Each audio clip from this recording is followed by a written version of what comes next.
The silver ship moved through space like a gentle whisper. It was huge, bigger than any human building, but it made no sound as it drifted past Jupiter's moons. Inside the ship, Captain Zexthara stood on the bridge and looked at the small blue planet ahead. "Such a beautiful world," she said softly. Her voice sounded like wind chimes in a breeze. The captain had pale blue skin and large, kind eyes that sparkled with curiosity. She belonged to a race called the Velonians, known throughout the galaxy for their peaceful ways.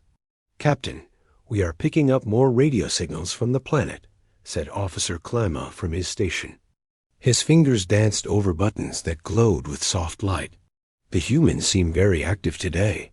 Captain Zexthara smiled. For 50 years, the Galactic Federation had been listening to Earth's radio waves. They heard music, news, and TV shows. The humans seemed like a young but promising species. They had art, science, and what appeared to be a global communication network. "Begin the standard first contact protocol," the captain ordered. "We will observe them for 7 days, then make peaceful contact." Far below on Earth, Dr. Alex Murphy pulled his thick coat tighter against the Antarctic wind. The research station. Around him was small and cold, but Alex loved his work. He studied the tiny creatures that lived in the ice, creatures that somehow survived in one of Earth's harshest places. "Alex, come look at this," called his partner. Dr. Jenny Walsh was staring at a computer screen with a confused look on her face. "These energy readings don't make sense." Alex walked over and looked at the data. Strange patterns of energy were coming from deep under the ice. The readings were unlike anything they had seen before. "Maybe it's a new type of thermal vent," Alex suggested. But even as he said it, he knew that wasn't right. The energy patterns were too regular, too organized. Thousands of miles away, Lisa Baker sat in a small office in Washington, D.C. She worked for the CIA, though most people thought she was just another government worker. Lisa specialized in strange events that didn't fit normal patterns. Her computer beeped with a new message. Reports were coming in from around the world. Weather stations in 12 countries had detected unusual atmospheric disturbances. Military radars had picked up objects that appeared and disappeared without explanation. Lisa frowned as she read the reports. Something was happening, something big. But what? High above Earth, Commander Jake Williams floated in the International Space Station. He had been an astronaut for 10 years, but he had never seen anything like the object that appeared on his instruments. "Houston, we have a visual contact with an unknown object," Jake said into his radio. His voice was calm, but his heart was beating fast. "Object appears to be artificial and very large." The voice from Houston crackled back. "Copy that, Jake. Can you describe what you're seeing?" Jake looked through the station's window. In the distance, he could see something that looked like a silver city floating in space. It was beautiful and terrifying at the same time. It's a ship, Houston, and it's bigger than anything we've ever built." On the alien ship, Captain Zexthara was pleased with what her team had discovered. The humans had space stations and satellites. They had global communications and seemed to work together on big projects. These were all good signs. "Dr. Yolana, what do your scans tell us about the humans themselves?" the captain asked. The ship's chief scientist, a tall creature with silver skin and multiple arms, checked her instruments. "They appear to be bipedal mammals, Captain. Similar body structure to the Corallians from Sector 7. Their cities are well organized, and they seem to have developed past their primitive warlike phase." Captain Zexthara nodded happily. Most young species went through a violent period before they learned to live in peace. The humans seem to have moved beyond that stage. "Their entertainment signals show sophisticated art and music," added Communications Officer Plexo. "They appear to value creativity and learning." What the aliens didn't understand was that they were only hearing Earth's peaceful broadcasts. They missed the military communications, the encrypted government channels, and the signals that humans kept hidden from the outside world. Back on Earth, Commander Jake Williams received new orders from his superiors. Jake, you are to observe but take no action. This is now classified at the highest level. Jake understood. The military wanted to watch and learn before making any moves. It was smart strategy, the kind of careful planning that had kept humanity alive for thousands of years. Dr. Alex Murphy and Dr. Jenny Walsh continued to study the strange energy readings. The patterns were getting stronger, as if something large was moving closer to Earth. Should we report this to the authorities? Jenny asked. Alex thought for a moment. Not yet. Let's gather more data first. We need to be sure about what we're seeing.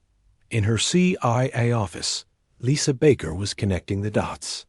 The atmospheric disturbances, the radar contacts, and now reports of energy anomalies from research stations around the world. Everything pointed to one conclusion that seemed impossible. We're not alone, she whispered to herself.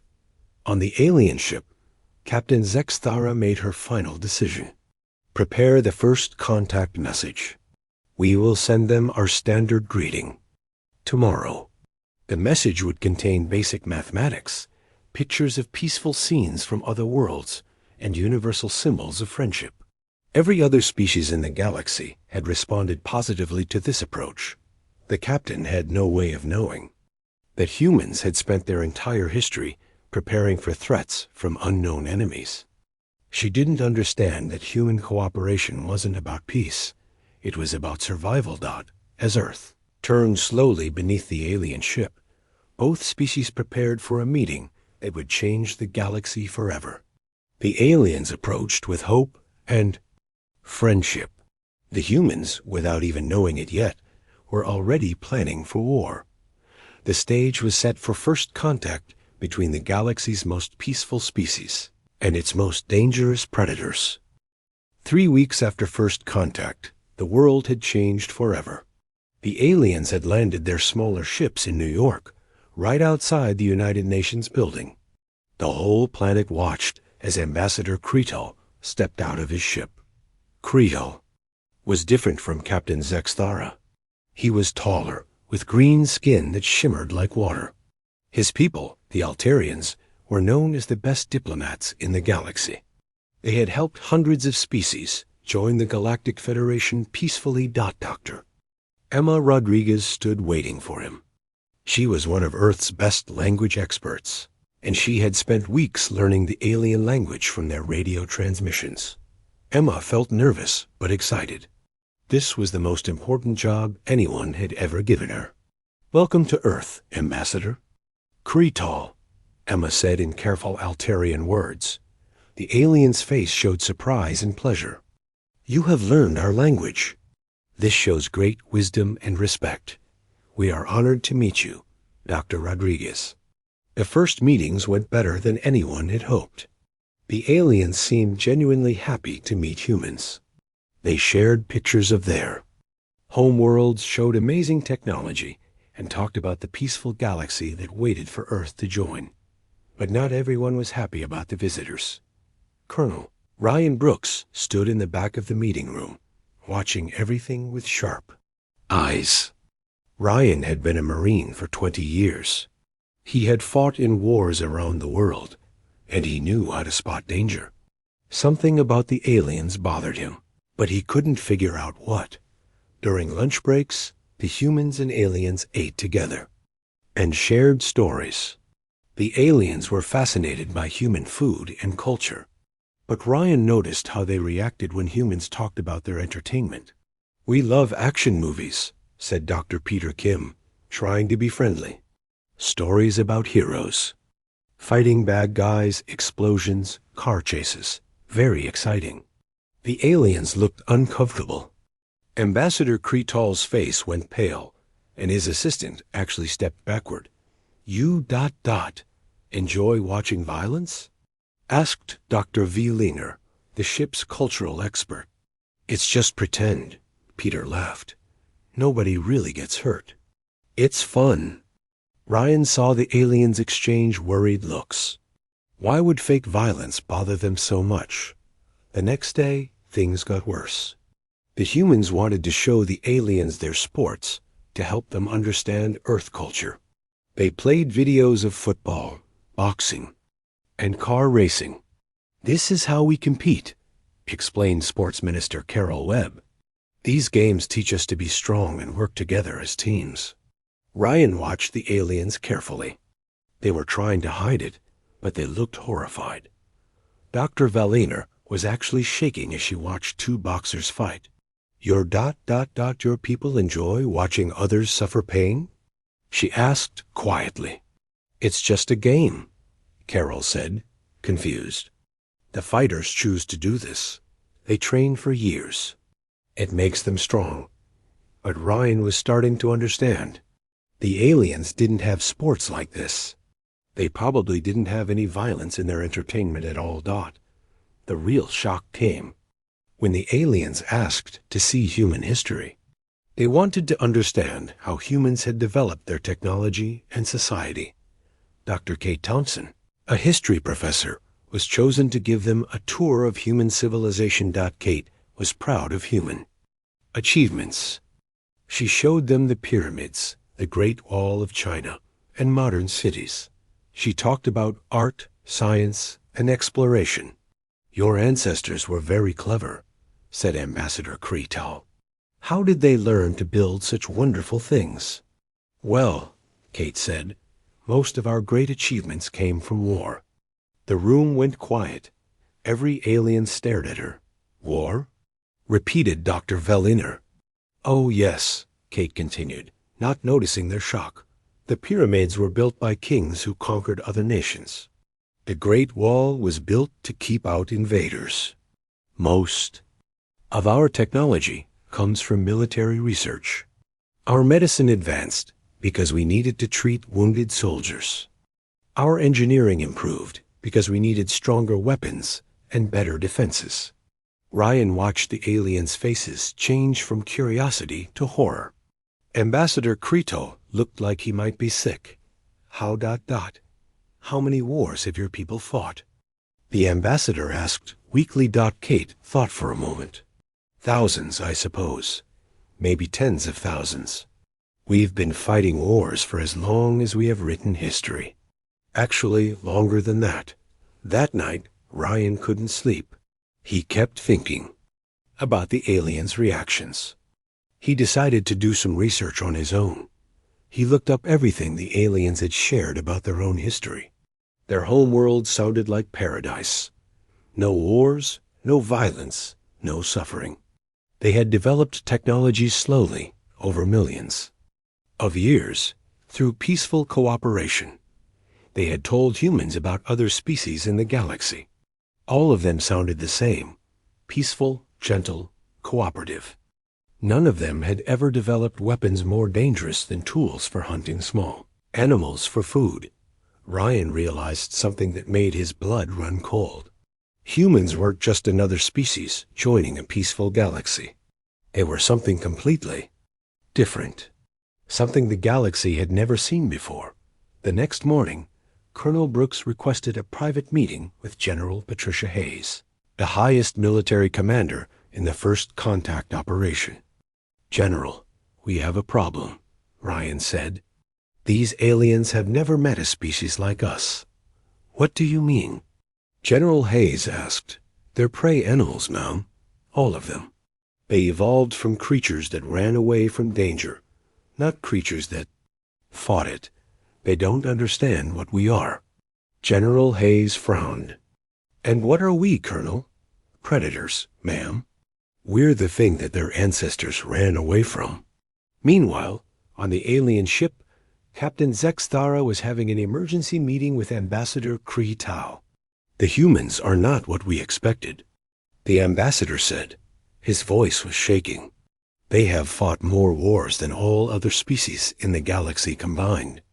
That's impossible, said Dr. Yelana. No species could survive that much conflict. The humans didn't just survive it, Krital replied. They thrived on it. Every advancement in their civilization came from preparing for war or recovering from war. Their entire culture is built around conflict. Captain Zexthara felt afraid for the first time in her life. Are you saying the humans are dangerous? I'm saying, the ambassador whispered, that we may have made the greatest mistake in galactic history. Back on Earth, Dr. Emma Rodriguez was starting to notice problems too. The aliens were asking strange questions about human biology. They wanted to know about human strength, endurance, and reaction times. Why can humans run for such long distances? Asked Dr. Veliner during one session. We evolved as persistence hunters, Emma explained. Our ancestors would chase animals until they collapsed from exhaustion. Then we would kill them. The alien scientist wrote this down with trembling hands. And human vision? You can see clearly at great distances. Yes, we needed to spot prey and predators from far away. We also have excellent night vision compared to most animals on our planet. Emma didn't understand why these facts seemed to terrify the aliens. She was just sharing basic information about human evolution. That evening, Ryan Brooks made a decision.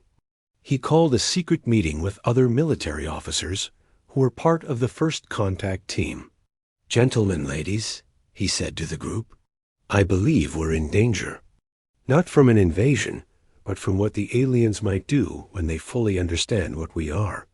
What do you mean? Asked Major Lisa Chun. Think about it. We're probably the most violent species they've ever encountered. When they report back to their government, what do you think will happen? The room was quiet as everyone considered this. They'll try to stop us from leaving Earth, said Captain Mike Torres. They'll quarantine us. Or worse, Ryan said grimly. They might decide we're too dangerous to live. The first contact that was supposed to bring peace to Earth was turning into something much more dangerous. The aliens were learning the truth about humanity, and the humans were starting to understand that they might be the monsters in this story. Neither side was ready for what would happen next. Chris Johnson sat in his office deep inside the Pentagon, staring at patterns that didn't make sense. As a senior intelligence analyst, Chris had spent 15 years finding hidden meanings in data. But the alien behavior reports crossing his desk were unlike anything he had ever seen. They're scared, he said to his computer screen. But scared of what? The reports came from all over the world. Alien scientists were asking strange questions about Earth's environment. They wanted to know about gravity, air pressure, radiation levels, and weather patterns. When human scientists gave them the answers, the aliens looked shocked. Chris pulled up Earth's environmental data and compared it to what the aliens had shared about their home worlds. The difference was enormous. Earth's gravity was 3 times stronger than most alien worlds. The air pressure would crush visitors from many planets. The radiation from Earth's sun would kill most alien species in ours. Even Earth's weather was deadly by galactic standards. We live on a death world, Chris whispered to himself.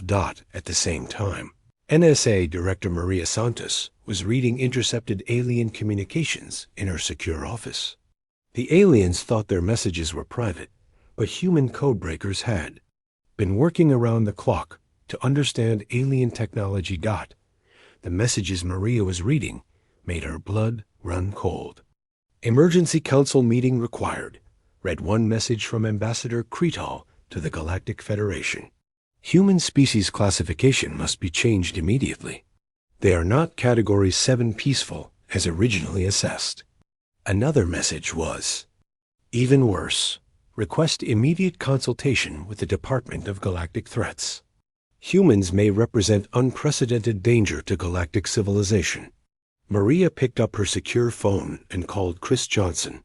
Chris, we need to talk. No? 30 minutes later, they met in a secret conference room. Maria showed Chris the intercepted messages. They're not just scared, Maria said. They're terrified. and they're calling for help. On the alien ship, xenobiologist Thyrin was making discoveries that would change everything. She had been studying human biological data, comparing it to every known species in the galactic database. "This cannot be correct," she said to her assistant. "Run the analysis again." The results came back the same. Humans were unlike any species in the galaxy. While every other intelligent race had evolved from prey animals or peaceful plant eaters, humans had evolved from pack hunters.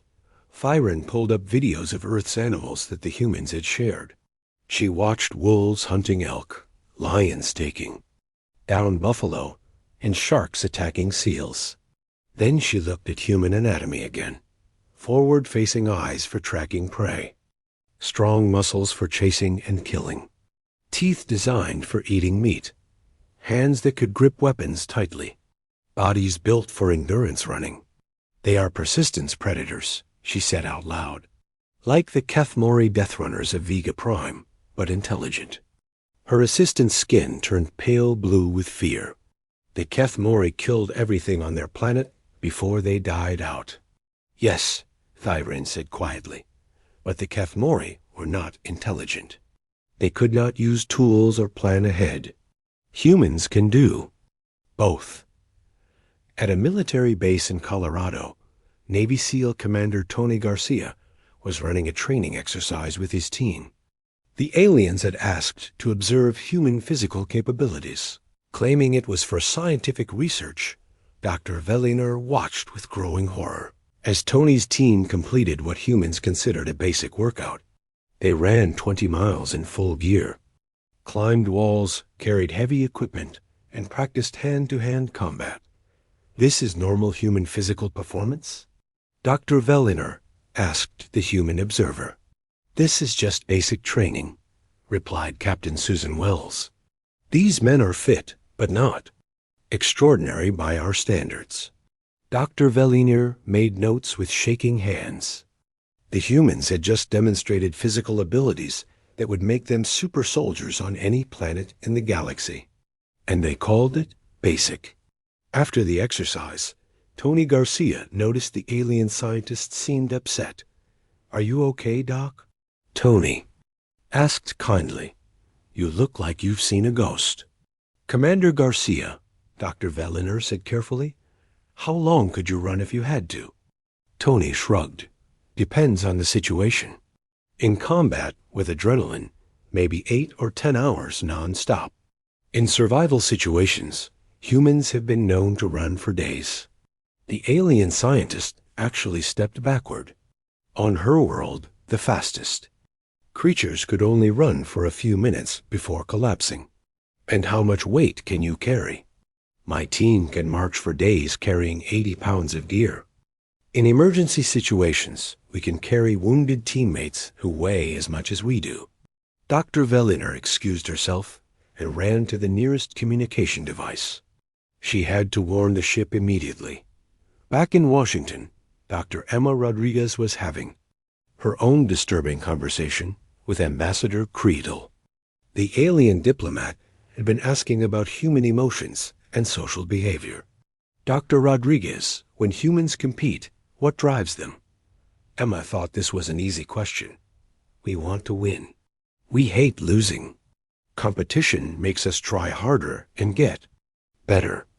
And if winning is very important, then we'll do whatever it takes to win. We'll train harder, fight longer, sacrifice more than our opponents." Ambassador Creedle wrote this down carefully. "What if the competition involves survival?" "Then we become absolutely ruthless," Emma said with a smile. "Humans will do anything to survive. It's our strongest instinct." The ambassador's face went pale. "Anything?" "Anything," Emma confirmed. "We'll lie, cheat, steal, kill, or die before we give up.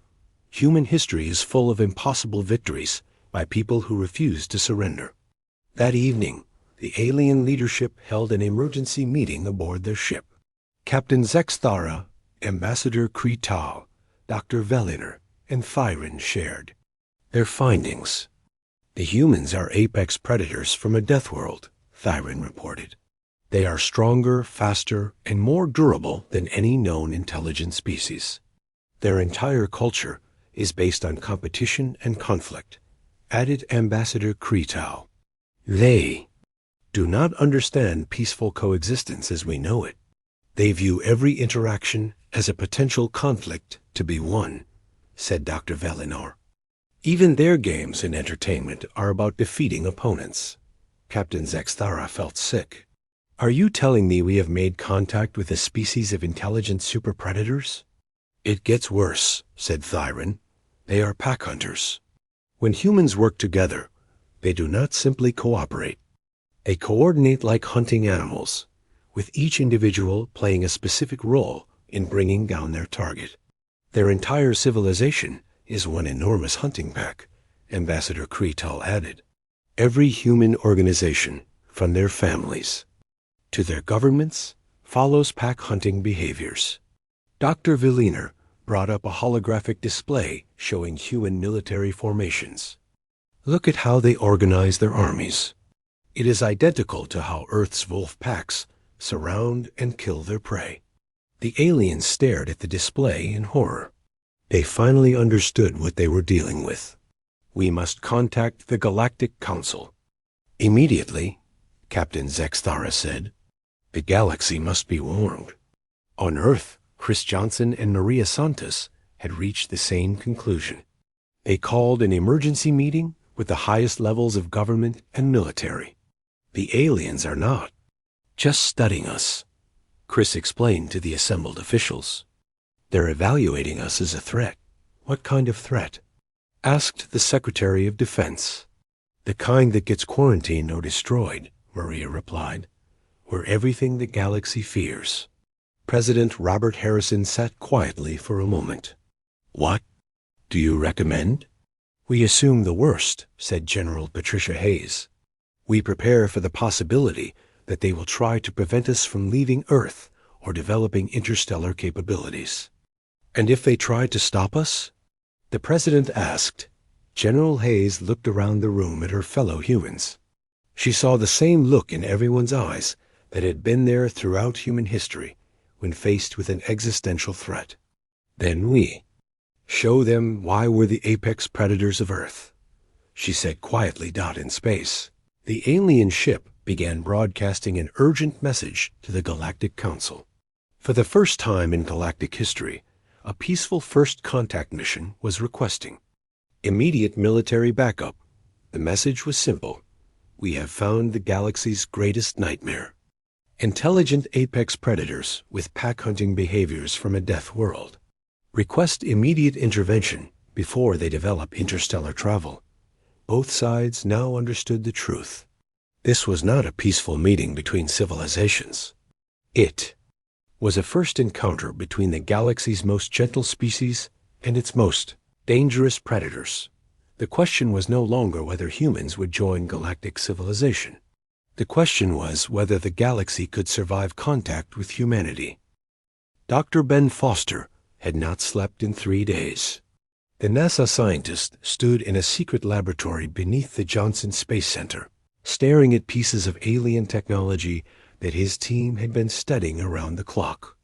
This is incredible, Ben said to his assistant, Dr. Rachel Murphy. Their power systems are 1,000 years ahead of us, but the design principles are so simple. It's like they never thought about making them more efficient. Rachel looked up. From her computer screen, where alien blueprints scrolled past. That's because they didn't need to. Look at these energy requirements. They have unlimited clean power on their worlds. They never had to optimize anything. Ben nodded grimly. But we do. We've spent our whole history making things work with limited resources. What Ben didn't say out loud was the disturbing truth his team had discovered. Human engineers weren't just copying alien technology. They were improving it. In 3 weeks, they had made advances that the aliens had never thought possible. The alien power cells that took their scientists centuries to develop, human engineers had modified them to produce twice as much energy in half the space. The alien communication systems?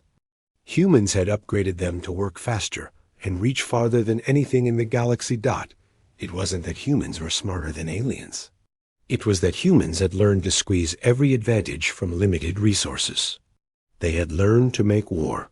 Across the country, General Patricia Hayes stood before the Joint Chiefs of Staff in a secure briefing room deep inside the Pentagon. On the wall behind her, a map showed the locations of alien ships around Earth. "Gentlemen, ladies," General Hayes began, "we have a problem. The aliens have stopped talking about leaving." Admiral Robert Clark, the Navy's highest commander, frowned. "What do you mean?" "For the past week, we've been monitoring their communications. They're not making plans to return to their home worlds. Instead, they're asking for reinforcements." The room fell silent. Everyone understood what this meant. "Are we under attack?" asked Air Force General Linda Thompson. "Not yet," General Hayes replied, "but we may be under siege. They're trying to keep us contained on Earth." Army General David Martinez leaned forward. "What's our response?" General Hayes activated a screen showing NASA's secret facilities. "We accelerate Project Breakout. If they want to keep us here, we'll show them that's impossible." FBI Director Lavra Kim sat in her office, reading reports that made her hands shake. Intelligence agents around the world were sending the same message. Alien ships were arriving in every major star system in the galaxy. The aliens' peaceful facade was cracking. They were mobilizing forces on a scale never seen in galactic history. 12 different species were contributing ships and weapons to what they called the Human Containment Fleet. Lavra picked up her secure phone and called CIA Director Mark Stevens. "Mark, it's Lara. We've got movement in the Centauri system. Big movement." "How big?" Mark asked. "Over 1,000 ships, and they're all heading toward Earth." Meanwhile, Captain Amy Lewis stood on the bridge of humanity's first starship. The vessel had no official name yet, but the crew called it Defiance. It had been built in secret over the past month, using alien technology that human engineers had reverse-engineered and improved. "Captain, all systems are green," reported her chief engineer, Lieutenant Mike Torres. "The improved alien engines are performing beyond specifications." Amy nodded. "How much beyond?" "The original alien design would have given us faster-than-light travel at about 10 times the speed of light. Our modifications have pushed that to 30 times light speed." Amy smiled grimly. Human engineers had looked at the alien engines and immediately seen ways to make them better. They had increased power output, reduced energy waste, and added backup systems the aliens had never considered. "And weapons?" Amy asked. "The alien mining lasers we modified are now capable of cutting through any known material in the galaxy. Their shield generators, after our improvements, can absorb energy levels that would destroy any alien ship." Amy walked to the view screen that showed Earth below. Somewhere down there, alien diplomats were still pretending this was a peaceful first contact. But Amy knew better. Her ship was humanity's insurance policy. In his CIA office, analyst Jack Peterson was putting together the final pieces of a terrifying puzzle. He had been tracking communication patterns between the alien ship at Earth and the rest of the galaxy. "They're not just calling for help," Jack said to his supervisor. "They're organizing a preemptive strike." "What kind of strike?" asked Deputy Director Sarah Williams. Jack displayed intercepted alien messages on his screen. "Listen to this. The human threat must be neutralized before they achieve interstellar capability. Recommend immediate sterilization of Sol system. To prevent spread of hostile species." Sarah went pale. "Sterilization? They want to destroy our entire solar system," Jack confirmed. "Every planet, every moon, everything. They're so afraid of us that they're willing to commit genocide to stop us." But it was already too late for the aliens' plans. In secret facilities around the world, human scientists and engineers had been working with unprecedented cooperation. The species that had spent centuries fighting each other had united against a common threat. The alien technology they had shared so freely was being transformed into tools of war. Their communication systems became spy networks. Their energy sources became weapons. Their transportation technology became escape routes. And NASA's secret facility. Dr. Ben Foster reported to General Hayes via secure video link. "General, I have good news and bad news," Ben said. "Give me the bad news first," General Hayes replied. "The aliens have definitely figured out what we're doing. They're jamming our communications and trying to prevent us from launching anything into space." "And the good news?" Ben smiled. "They're about 50 years too late. We already have 17 ships in space, and more launching every hour." General Hayes felt a surge of pride. Humans had done what they always did when faced with extinction. They had adapted, evolved, and fought back. "How long before the alien fleet arrives?" she asked. "Based on their communication patterns, we estimate 6 days." "And how long before our evacuation fleet is ready?" 3 days, Ben replied. "We'll have a head start." In her NSA office, Director Maria Santos was coordinating the most complex intelligence operation in human history.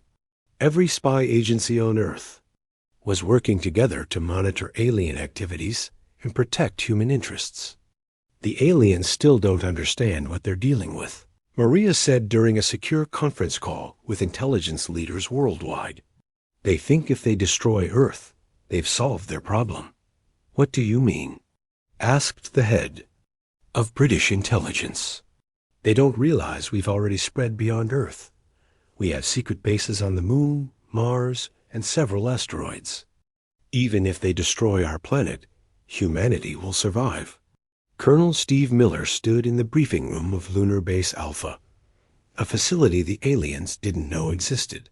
As commander of humanity's first interstellar military force, Steve was preparing for the unthinkable. "Ladies and gentlemen," he addressed his officers, "we may be about to fight the first interstellar war in human history." The room was filled with the best military minds from every nation on Earth. They had been secretly selected and trained for this possibility. "Our mission is simple," Steve continued. "Protect human civilians during the evacuation and ensure that our species survives no matter what the aliens do to Earth." Major Lisa Chun raised her hand. "Sir, what are our rules of engagement?" Steve looked around the room at faces that showed the same grim determination he had seen in soldiers throughout human history. "There are no rules," he said quietly. "We're fighting for the survival of our entire species. We do whatever it takes to win." Back on the alien ship orbiting Earth, Captain Zexthara received a message that made her heart sink. The Galactic Council had made their decision. "The human threat is too great to ignore," the message read. "You are ordered to withdraw immediately. The human containment fleet will arrive in 6 days to sterilize the Sol system. No human technology or biological material must be allowed to escape." Captain Zexthara looked at Ambassador Kretal, who had been reading the same message. "We've just ordered the extinction of an entire species," the ambassador said quietly. "A species that would have destroyed the galaxy," Captain Zexthara replied. But she didn't sound convinced. On Earth, President Robert Harrison addressed the nation and the world in a broadcast that would be remembered forever. "My fellow humans," he began, "we face the greatest challenge in our history. But we have faced extinction before and survived. We have always found a way to fight back when cornered. Today will be no different." The president paused, looking directly into the camera. "To any aliens listening to this broadcast, understand this. You have made a terrible mistake. You thought you were dealing with a peaceful species that would submit to your will. You were wrong. You have awakened the most dangerous predators this galaxy has ever seen. We are leaving Earth, whether you allow it or not. We will spread throughout the galaxy, whether you want us to or not. And if you try to stop us, you will learn why evolution produced only one species like humanity. We are not the sheep you thought we were. We are the wolves. As the president's words echoed, around the world, human ships continued launching from hidden bases. On the galactic capital world of Harmony Prime, Counselor Veltar stood before the emergency assembly of the Galactic Federation. Representatives from 847 different species filled the massive chamber, all of them terrified by the reports coming from Earth. The situation is worse than we initially assessed, Veltar announced to the silent crowd. We have made contact with the galaxy's apex predators. A representative from the peaceful Zephyrian Council raised one of her forearms. Counselor, surely you exaggerate. No intelligent species could be that dangerous. Veltar activated a holographic display showing human military formations. Watch these patterns and tell me what you see. The assembly studied the images of human armies, navies, and air forces in action. Slowly, horrified whispers began to spread through the chamber. Those are hunting formations, said a delegate from the Crystalline Collective. Coordinated pack hunting behaviors. Exactly, Veltar confirmed. Every human organization, from their smallest family units to their largest governments, follows predator pack structures. They instinctively cooperate to hunt down and eliminate threats. A Valonian representative stood up, her voice shaking. But they seemed so peaceful during first contact. That was their hunting behavior, Veltar replied grimly. They were studying us, learning our weaknesses, just as Earth's predators study their prey before attacking. The chamber erupted in panicked voices. For millions of years, galactic civilization had been built on the assumption that intelligent species were naturally peaceful. The discovery that evolution could produce intelligent pack hunters challenged everything they believed. On Earth, CIA analyst Jack Peterson sat in his office watching something impossible happen on his screens. The human evacuation was proceeding faster than anyone had thought possible. How many ships do we have operational? Asked his supervisor, Deputy Director Sarah Williams. Jack checked his data feeds from around the world. Over 300 now, and the number is growing every hour. That's impossible. We didn't have the industrial capacity to build that many ships. Jack smiled grimly. We do when every factory on Earth stops making cars and starts making spaceships. Every aircraft manufacturer, every shipbuilder, every tech company, they all switch to building evacuation vessels. Sarah shook her head in amazement. How did we coordinate this so quickly? Because we're pack hunters, Jack replied. When the pack is threatened, every member contributes to the defense. It's not conscious planning, it's instinct. Meanwhile, Captain Amy Lewis received orders that would change galactic history forever. The USS Defiance and 17 other human ships were ordered to begin reconnaissance missions to nearby star systems. Captain, reported her navigation officer, Lieutenant Tom Brady, we're receiving updated orders from Fleet Command. We're not just evacuating anymore. Amy read the new orders and felt a cold smile cross her face. Seems like Earth has decided that defense isn't enough. We're going on the offensive. The orders were simple but terrifying. Establish human bases in uninhabited systems throughout local space.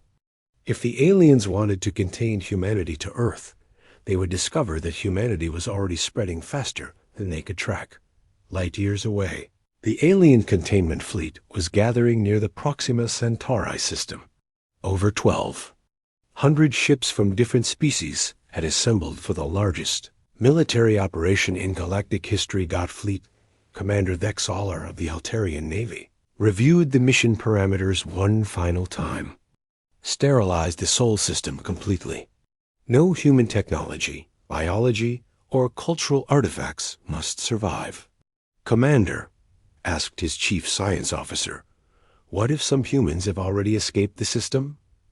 Vexaler's face darkened. "Then we track them down and eliminate them. The Galactic Council has declared humanity a Category 0 threat, extinction-level danger to all galactic life." But even as the fleet prepared for battle, they were already too late. Human ships had been spreading throughout nearby space for days, establishing hidden bases and supply depots. The aliens were preparing to fight the last war, while humans were already fighting the next one. At NASA's secret command center, Dr. Ben Foster watched as his greatest fears and wildest dreams came true simultaneously. Human technology had advanced more in the past month than in the previous century. The alien technology was like giving fire to cavemen, Ben said to General Hayes during their daily briefing. "Except we're not cavemen. We're engineers who have spent generations learning to make better weapons." "Show me what we have, General," Hayes ordered. Ben activated holographic display showing human ship capabilities. "Our fastest ships can now travel at 50 times the speed of light, 60% faster than anything in the alien fleet. Our weapons can penetrate any known alien shield, and our armor can withstand direct hits from their most powerful weapons." General Hayes studied the data. "How is that possible?" "Because their technology was designed for peaceful purposes," Ben explained. "They never needed to optimize for combat. We've been optimizing for combat for thousands of years." In his secure office at the Pentagon, Colonel Steve Miller was coordinating humanity's response to the coming attack. As commander of Earth's first interstellar military force, he was preparing for something no human had ever faced before. "Sir," reported Major Lisa Chun, "we have confirmation that the alien fleet is 6 hours from Earth." Steve nodded calmly. "And our evacuation status?" 97% complete. Almost all civilians are off-world or in protected underground facilities." "Good. Signal the fleet. Initiate Operation Breakout." Operation Breakout was humanity's final message to the galaxy. Instead of waiting for the aliens to attack Earth, human forces would simultaneously strike alien facilities in dozens of star systems throughout local space. The aliens had made a critical error. They thought they were fighting a siege warfare, containing humanity on Earth until they could be destroyed. But humans had never fought that kind of war. Humans fought with mobility, surprise, and overwhelming violence applied at the enemy's weakest points. Captain Amy Lewis watched from the bridge of the Defiance as her ship dropped out of faster-than-light travel near an alien research station in the Vega system. "Captain, we have visual contact with the target," reported her tactical officer, Lieutenant Sarah Johnson. "It's undefended, just as intelligence predicted." Amy nodded. The aliens had never needed to defend their research stations because they had never faced an aggressive species before. "Signal the station," Amy ordered. "Tell them we're claiming this system under human authority. They have 10 minutes to evacuate." "And if they refuse?" asked Lieutenant Johnson. Amy's voice was cold. "Then they'll learn why Earth's apex predators survived when all others died." Back on Earth, President Robert Harrison stood in the White House Situation Room, surrounded by military advisors and intelligence officials. Screens around the room showed human forces simultaneously attacking alien positions across 20 star systems. "Mr. President," reported General Hayes, "Operation Breakout is proceeding ahead of schedule. We've taken control of 7 alien systems without significant resistance." "Casualties?" the President asked. "Minimal on our side. The aliens weren't prepared for coordinated attacks. Most of their stations surrendered rather than fight." President Harrison felt a mixture of pride and sadness. Humanity had been forced into this position, but they were handling it with typical human efficiency. On the flagship of the containment fleet, Commander Vexaler received reports that turned his blood cold. Human forces had appeared simultaneously, across dozens of systems, seizing alien facilities and claiming territory with ruthless precision. "How is this possible?" he asked his staff. "Our intelligence said they were still primitive." "Commander," reported his communications officer, "we're receiving a transmission from the human fleet." On the main screen, Captain Amy Lewis appeared. She was no longer the friendly face of peaceful first contact. She looked like exactly what she was, an apex predator who had been threatened and was now fighting back. "To all alien forces," Amy began. "This is Captain Lewis of the Human Defense Fleet. Your government has declared war on humanity by planning the genocide of our species. We consider this an act of unprovoked aggression." Amy paused, letting her words sink in. "Effective immediately, humanity claims the right to expand throughout this galaxy under the ancient law of conquest. Any alien forces that interfere with human operations will be treated as hostile combatants.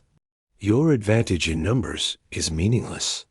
Your technology is obsolete compared to our improvements.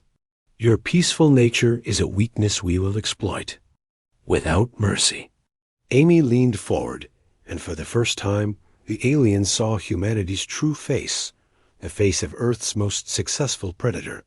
"You made first contact with us believing we were prey. You were wrong. We are the hunters, and we always have been. You have awakened something the galaxy was never meant to face. Surrender now, or learn why evolution produced only one species like humanity." The transmission ended, leaving the alien fleet in stunned silence.